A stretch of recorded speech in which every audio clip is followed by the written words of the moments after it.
let's we're gonna head down this way and have a look. The feeling is down here, and the other side here maybe. So we've got the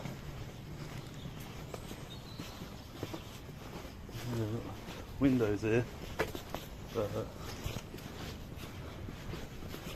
looks empty. It's very empty.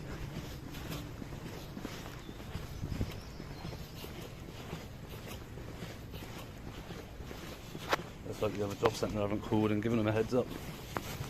We'll see how it goes.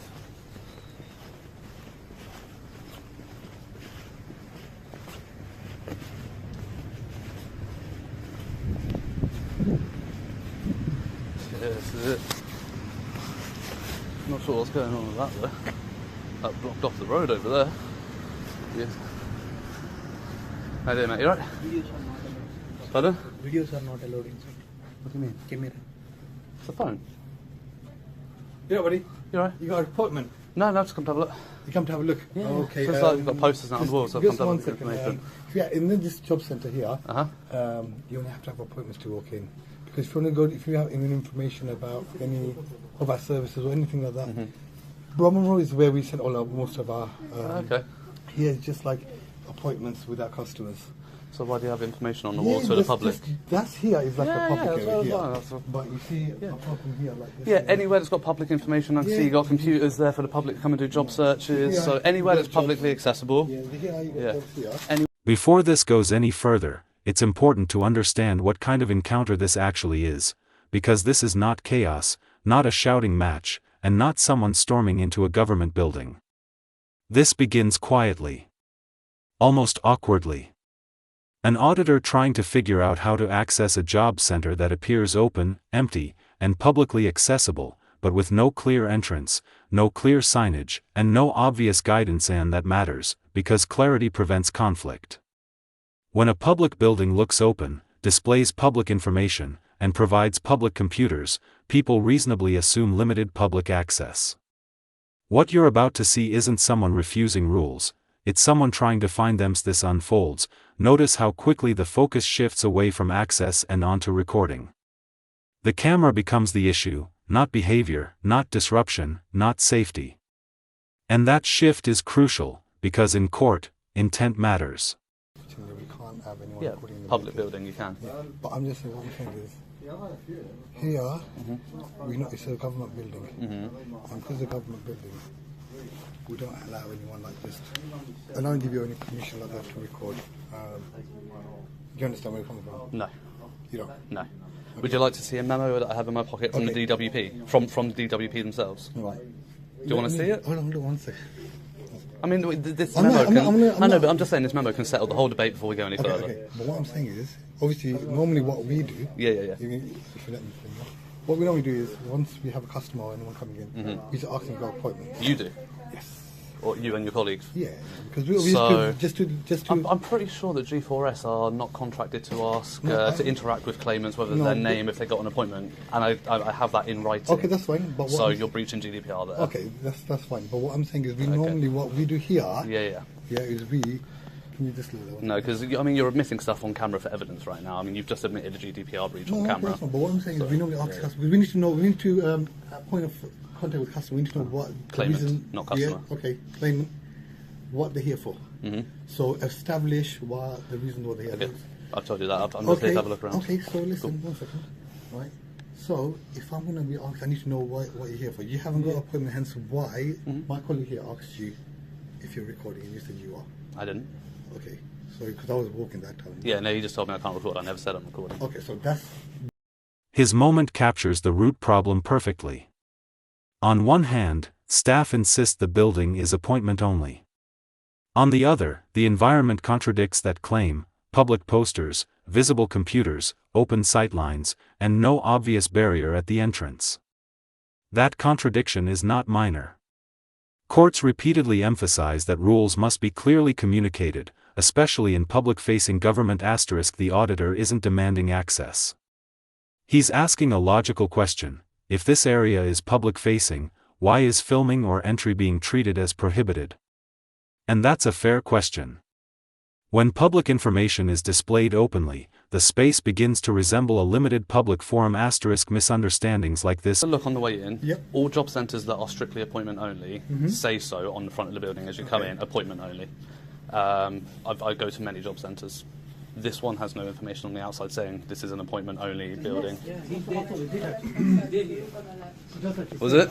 Yes, that one says appointments only. Ah, okay, yeah, right. I missed that one. I was looking at that. I forgot covered up there. But Do you understand where I'm coming from now? not really, because there's still public information. Hi, buddy. Is that a works phone? What's your name? Raj. Thank you, Raj. I'll do a freedom of information request for that one. But yeah, so really what I want to do is just film this information on the wall. Any recording with the jobs offered, that's not a problem. Exactly, that's all I came here as to far do. as you're not recording us, that would be great. But I mean, Okay? if you approach me and you're on if camera... you please, we're not approaching you with the camera. Camera is off at the moment, but if you will be able just to film us, okay? Okay. Thank you. If you could turn all your CCTV off then while I'm in the building, that would be great. Why should we do that? Because she's asked me not to record you, so I'll just ask for the same courtesy. Phone. This is for public. What do you mean for public? These cameras here, we don't have control over that. You don't know that, innit? The DWP do. That's right. So we can't just switch it off just like that. Because Well, you said so. okay, well, if the DWP want to turn the cameras off, then I won't film you. Well, you can request that by the manager if you want to. We don't mind to ask the manager to see. I'm not talking with that. I'm definitely on the list. I mean, if you mention that you have been here, they will still see you. So access to work. Is there a number? Up on that one. I can call? That one's turned around. So this one's also out of date. That's from last week. That should have been updated first thing this morning.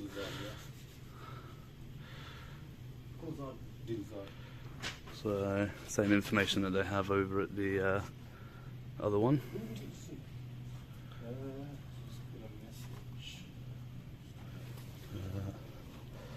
And they have a sign-in book. They've actually got the GDPR compliant one on that side, so you can't see people's signatures. That's correct.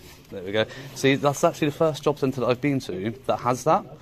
Every other job centre I have just have the appointment list and sign-in book just wide open. With It be outside. This is private and confidential information. Exactly. They shouldn't be outside. It shouldn't, should it? No, it should be covered like that. You should have the GDPR compliant folder. So that's really, really good.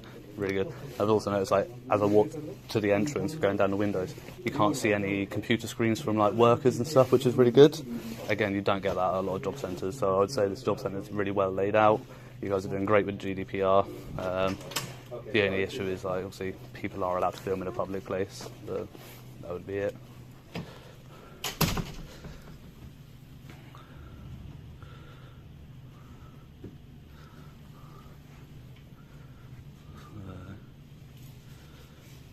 Got jobs at Burger King, Beefeater, MEM Recruitment, Toyota, and Tour company, yeah? Tour company. The tour company.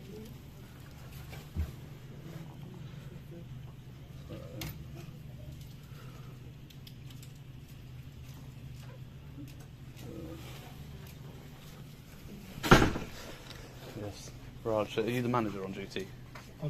For the front of us, yes. Yes, yeah. So as your security guard was saying to me when I came in, he was saying that the security G4S would ask if somebody has an appointment, their name and stuff like that. They wouldn't ask the name. They would ask if the person's got an appointment. Okay. They check the appointment time, and then if they are within a few minutes And then of they the send them appointment, over to you. then they send it on for me. Okay, that's cool. Yeah, I was just saying to the security lady, like, I really like that you've got the GDPR Are you compliant. filming me? I really like that you've got the GDPR compliant sign-in book there with the sheets over it. Not a lot of job centres have that. So I was actually going to say you're doing really well. Well, thank you. The only issue is you did take a photo of me on your personal device. Are you filming me? Yes, at the Because moment, if I end up on YouTube, so will you. Pardon? If you end up on YouTube, what? If I end up on YouTube, so will you. Okay, it's fine. I'm already on YouTube, but No, okay. it's fine. No worries. It's a bit of another. Cheers, Raj. But, I mean, you can though. It's a public place. You can, but you cannot record individual. You shouldn't record individual without our permission. I mean, I just point it like. Asterisk, here's the pivot point. Are you recording?